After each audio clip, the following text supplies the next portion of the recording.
The power of the word makes you blind. The future will undoubtedly show that there are many semantic prisons in which we are today locked up, which do not allow us to think clearly about many matters of great importance. In 100 years it will be clear to historians what these prisons are, but to us today this is not yet clear. We can only be fairly certain that there are many of them. Aldous Huxley, Language, 1959. There are various reasons that push a writer, be he a poet, novelist, or playwright, to choose a certain word or expression rather than another. Usually, the writer makes his choice for purely aesthetic reasons, or for purely expressive reasons, or for a combination of the two. However, the writer can also be guided by the intent to create a certain effect on the public. Paul Valery, for example, confesses in his Kahir that, for him poetry was a way to enchant the public, but an author could also want to impress, astonish, disconcert, disturb, or disorient the reader. Finally, economic reasons may also come into play, or social and cultural precautions. However, it must be considered that, in general, the choice of a word or an expression entails consequences on a cognitive, emotional, and behavioral level that are not always foreseen, and that can remain invisible to most people for a long time. And this unpredictability or invisibility of the consequences deriving from the choice of a certain word or expression is all the greater the more. The choice is strongly motivated and guided by specific objectives, such as those of a writer who wants to create his work.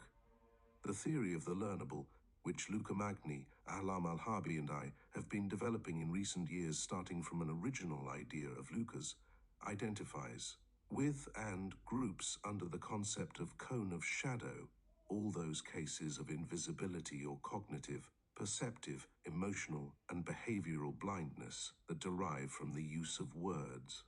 The cone of shadow is that part of reality to which the use of words inhibits access.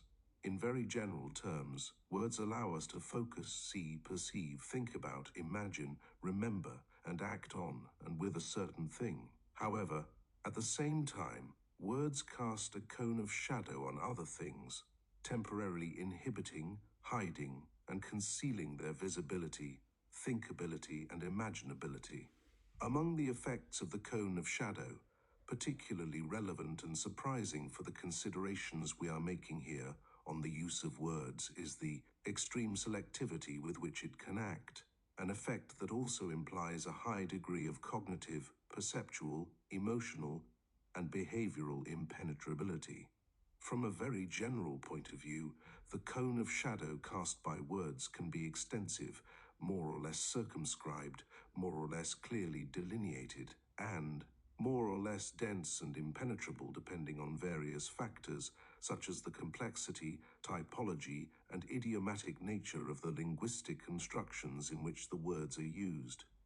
In very general terms, we can say that the cone of shadow becomes more circumscribed, selective, delineated, and difficult to penetrate the more linguistic constructions are able to selectively orient, engage, and support our attentional activity. That is to say, the more linguistic constructions force us, in order to be able to focus on what they designate, to follow an attentional path that requires us to keep certain elements specifically present and to specifically discard certain other elements.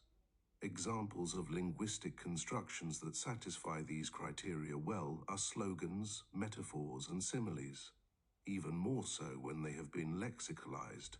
That is, when their origin is no longer perceived or barely perceived. Let's consider, for example, the metaphor of the vertical forest.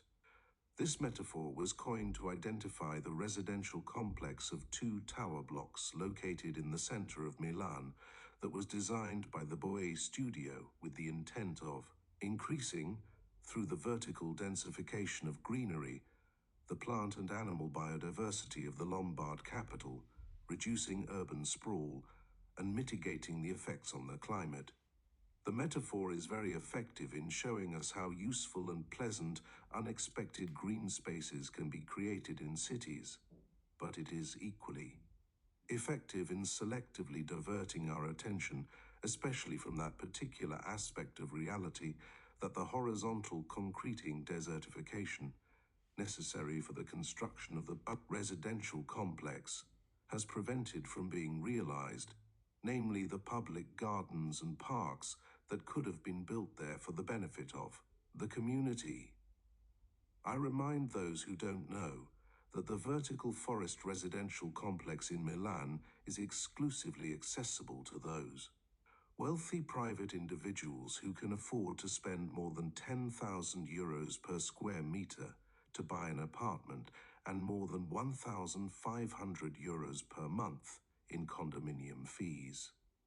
Similarly, the metaphor of COVID is like the plague does give us an idea of the dangerousness of COVID, but it selectively prevents us from thinking above all about the types of treatment, prevention, and behavior that could be developed and adopted, inspired by forms of diseases other than the plague, to combat COVID. As can be seen, in these cases, the shadow cone acts very selectively, inhibiting a specific aspect or part of reality rather than others. Furthermore, the greater the selectivity it exerts, the more impenetrable and the less dissolvable it becomes. That the use of words implies the generation of a cone of shadow, which can be instrumentally used to hide a specific part of reality, to lie about the facts, to confuse ideas, and therefore direct the thoughts of others to one's own advantage, was well known to the eclectic Aldous Huxley. Huxley, who incidentally was one of George Orwell's teachers at Eton College, wrote various novels. I remember, for example, The Dystopian, Brave New World, poems, plays, articles, and essays on various subjects, including his famous The Perennial Philosophy and The Doors of Perception. In one of his articles on language, words, and behavior, included in the collection The Olive Tree and Other Essays, Huxley states very clearly that language is, among other things, an instrument which men use to conceal and distort the truth. Huxley gives the example of war. Because the reality of war is too unpleasant for us to observe, we create for ourselves an alternative verbal version of that reality, parallel to it, but of a completely different nature from it. What we observe from then on is no longer what we reacted to emotionally and what we condemned morally. No longer the war as it really is, but the fiction of war as it results from our false but more acceptable narrative. The most shocking aspect of war is that its victims and its instruments are human beings, and that these human beings are condemned by absurd political aims to kill or be killed for reasons that do not concern them, to inflict suffering on innocents, and, while having committed no crime against their enemies, to suffer cruelty of every kind. The language of strategy and politics is designed, as far as possible, to conceal these facts, to make wars appear as if they were fought, not by individuals trained to kill one another in cold blood and for no contingent reason, but by forces impersonal, impassive, and entirely amoral, or even personified abstractions. Huxley exemplifies some of the linguistic devices, mostly rhetorical figures such as metaphors and metonymies, employed to conceal the less acceptable aspects of war. The first consists in adopting impersonal terms which, while retaining the fundamental idea of struggle or clash, allow attention to be diverted from the living to the inanimate, instead of mounted soldiers or infantry. Terms such as sabers and rifles are used. Thus, the battle fought between the aligned sabers and the rows of muskets becomes a gripping pure clash of scrap metal.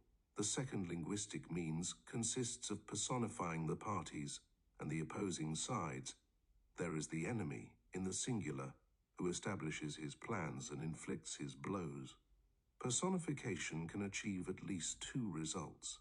For example, by identifying the opposing armies with the generals or political leaders who command them, we reduce a conflict fought by tens of thousands of flesh and blood, men, with thousands of deaths and injuries, devastation, fires, bombings, rapes, and deportations, to a pure and banal fistfight between two individuals in a bar.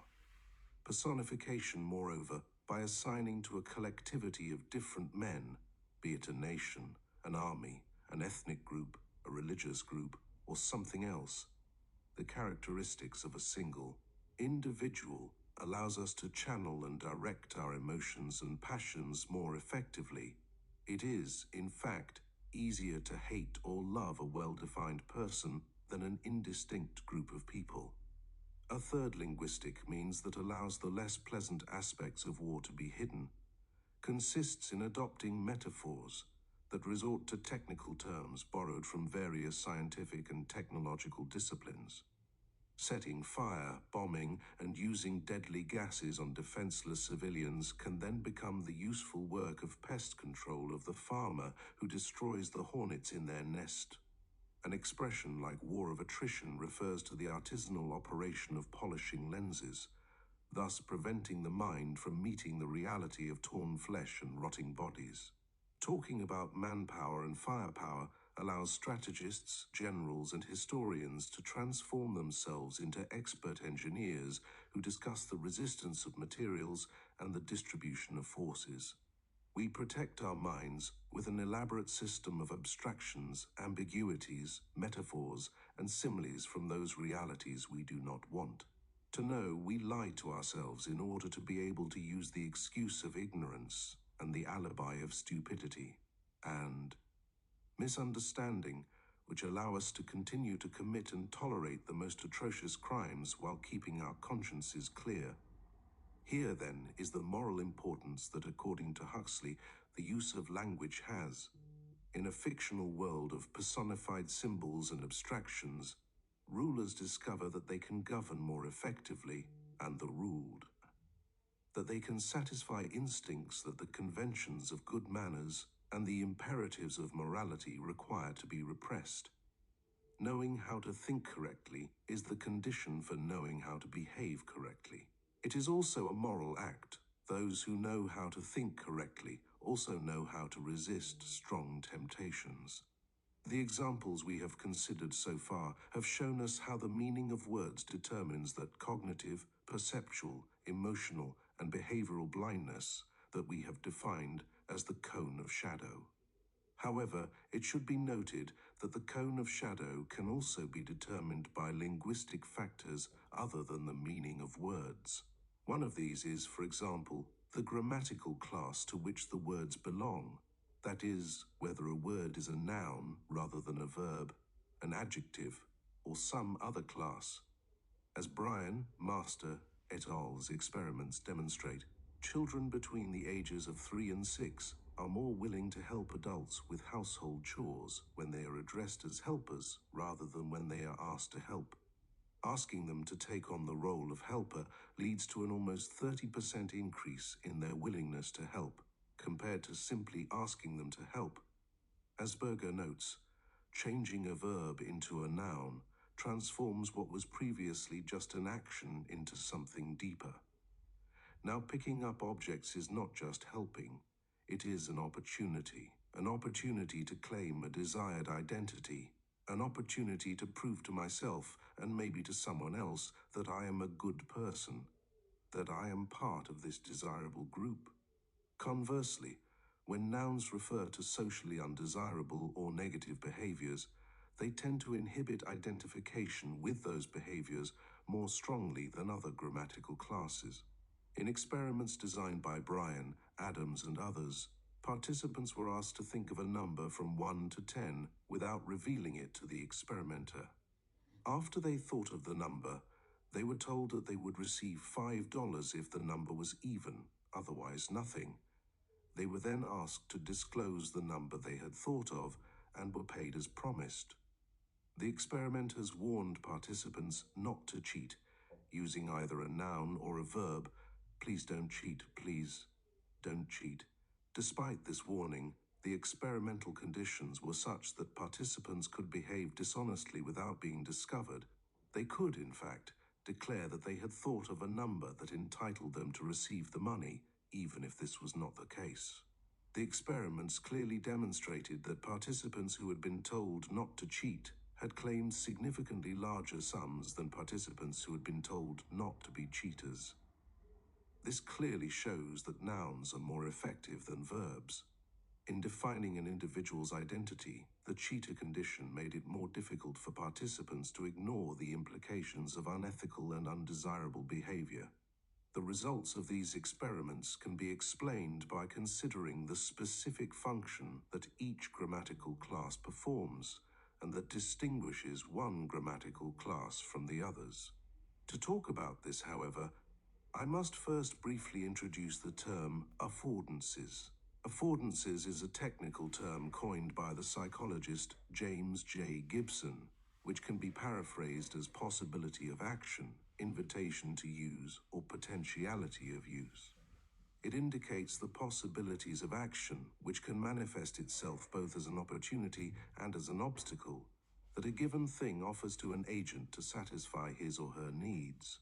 For example, the noun bottle specifies a set of affordances that ranges from very specific possibilities to more generic possibilities up to very generic possibilities. All these affordances are made possible by the various features of the bottle that are relevant to the agent and that he can use or exploit. Similarly, the noun freedom specifies a set of affordances that includes, among others, the practical possibility of acting without the control of others, the rational possibility of being preferred to other conditions, and the psychological possibility of being lived with pleasure. These affordances are made possible by the various elements that make up the idea of freedom that the agent can use.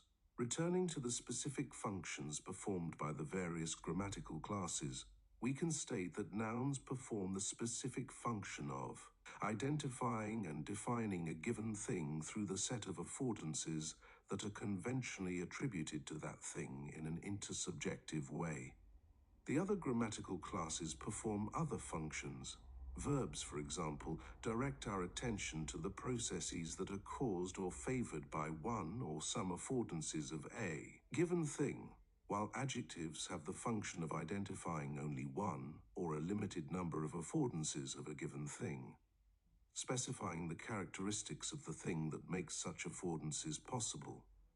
Well, precisely because of their function, nouns are the most appropriate linguistic tools to indicate the spatial temporal stability of a given thing. If I describe myself, for example, as a cook, I will appear as a type of person who possesses in a dispositional and permanent way the skills, competencies, and interests typical of cooks, rather than in an occasional and temporary way. My skills, competencies, and interests will therefore appear as stronger, more reliable, and more stable. They will be part of my identity. On the contrary, if I describe myself as someone who cooks, my skills, competencies, and interests will appear as temporary, something that I possess only now but that I could lose tomorrow. This stability conveyed by nouns makes them, compared to other grammatical classes, an ideal means by which individuals can create and maintain their own sense of self and identity. That is, they offer that level of permanence that allows individuals to identify with and recognize themselves in the set of affordances specified by nouns. The stability conveyed by nouns also explains why they are more suitable than adjectives to induce, transmit, and perpetuate stereotypical beliefs. As shown in a study by Carnegie and others, nouns induce stereotypical inferences more than the corresponding adjectives do. Moreover, they tend to inhibit counter-stereotypical inferences, such as X goes to church. That is, nouns do not simply induce stereotypical inferences but channel inferential activity in such a way that expected behaviors appear more probable, while unexpected ones appear less probable. This can also be attributed to the fact that nouns evoke a greater sense of essentialism than adjectives, in the sense that they make us perceive and conceive the set of affordances that they specify as more stable and resistant than the single affordances specified by adjectives. In conclusion of this speech, we can say that the considerations we have made and the examples we have seen have allowed us to understand that When we choose a certain word or an expression, even if only for aesthetic purposes, we inevitably trigger a process in whoever listens to or reads that word or expression, such that we not only orient their thoughts, their senses, and their affective states in a certain direction towards something, but we also prevent their thoughts, their senses, and their affective states from going in another direction towards something else. Depending on the linguistic constructions we adopt in expressing ourselves, we can also make that impediment or inhibition selective, and consequently, it can be removed with greater or lesser ease, respectively. Let us therefore be very careful the danger of locking up, through our words, our and other people's thoughts, senses, feelings, emotions, and behaviors in the semantic prisons evoked by Aldous Huxley is always present.